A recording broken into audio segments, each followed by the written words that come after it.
No. Tell. At the beginning of the year, this big class of 60 people were to make a social action project. And they were all required to get into groups and choose a social action to do. And we chose the Don't Ask, Don't Tell. And they were also required to do this box looking thing. Our plan, we are going to address the fact that Don't Ask, Don't Tell has been misunderstood by the general public. And we're also going to address the future implications that the law will have because it was repealed. The problem we discovered was that the law was mainly misunderstood by a lot of people. It was characterized as being bad, and we found that it was pretty good for helping out the homosexuals in the military. And the team is, I'm Katie Gerlach. I'm Danica Miller. She's Ryan Kreider. And I'm Brittany Clark. And we'd like to give a special thanks to our mentors. This is Kevin Curry, Brandon Cruz, and Nikki Graham. They've been so much help to us all year long. Round of applause.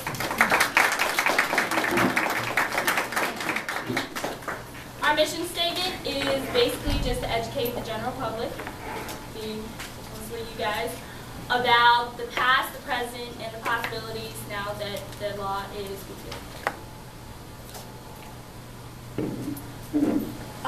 This is the social action project. This is what it is.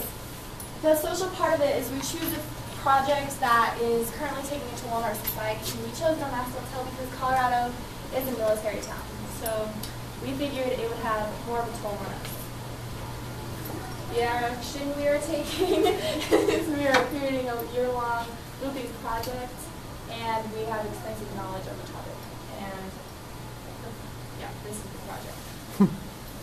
This is our agenda. This is definitely not all we have. This is just the majority outline of what is to come through our PowerPoint.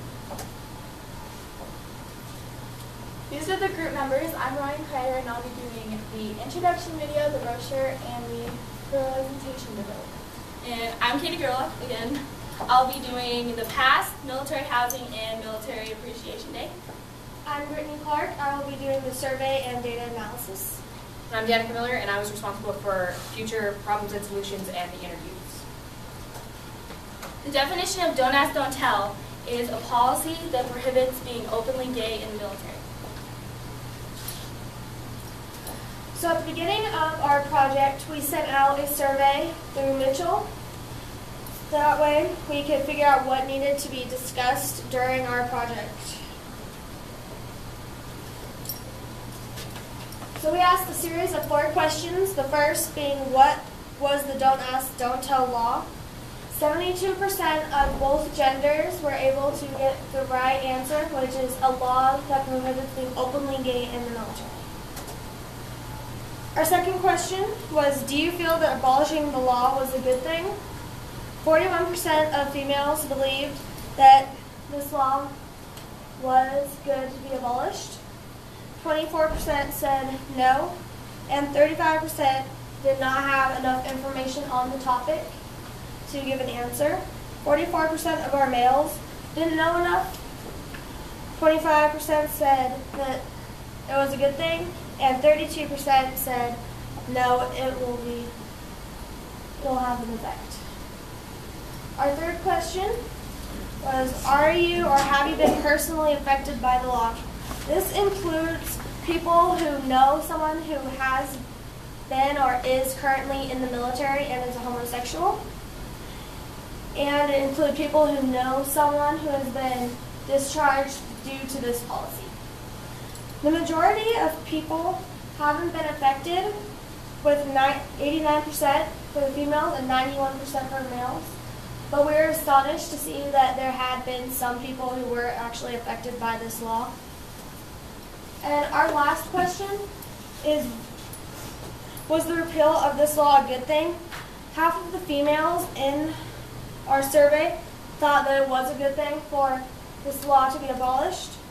A little less than 0.5% said it was not a good thing, but there was still a small portion who were unable to answer the question because they did not have enough information on the subject. The males were a little bit closer. Less than 40% said that it was a good thing. A little less than 50% said that this will have an effect on the military. But again, there was a small portion that were not able to answer the question. So this gave our group an idea about what we needed to talk about during our presentation, and we have based our research and presentation on the results received in our surveys. This is a collage that I made, and it is all of the presidents that were most contributive to the law, bringing it about, repealing it, and such. Okay, so in 1950, President Truman signed the Uniform Code of Justice, which is basically just the rules and regulations of the military, and it somewhat outlined that being openly gay is wrong. And in 1982, President Reagan started saying that being gay in the military is just incompatible. And then in 1993, President Clinton signed a law that prohibited being openly gay in the military. And then in 2008, President Obama started campaigning saying that he wanted to repeal the law because it was unconstitutional. And on December 18, 2010, the law was repealed. This right here is a graph I found of all the people that have been discharged from 1980 all the way up to 1996. And I thought this was relevant because, as you can see, the numbers go down once the law started. The law started in 1993, and the numbers went sufficiently down. And I would also like to note that 20% of the people discharged were self-identified, whether it was them being truly homosexual or they just wanted to get out of the military.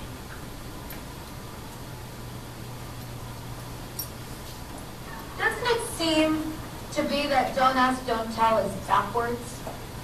Doesn't it seem to be, based on the Constitution of the United States, that we're penalizing the wrong soldier?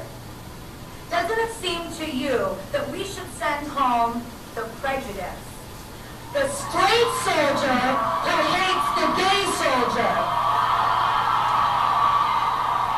The straight soldier whose performance in the military is affected because he is homophobic. The straight soldier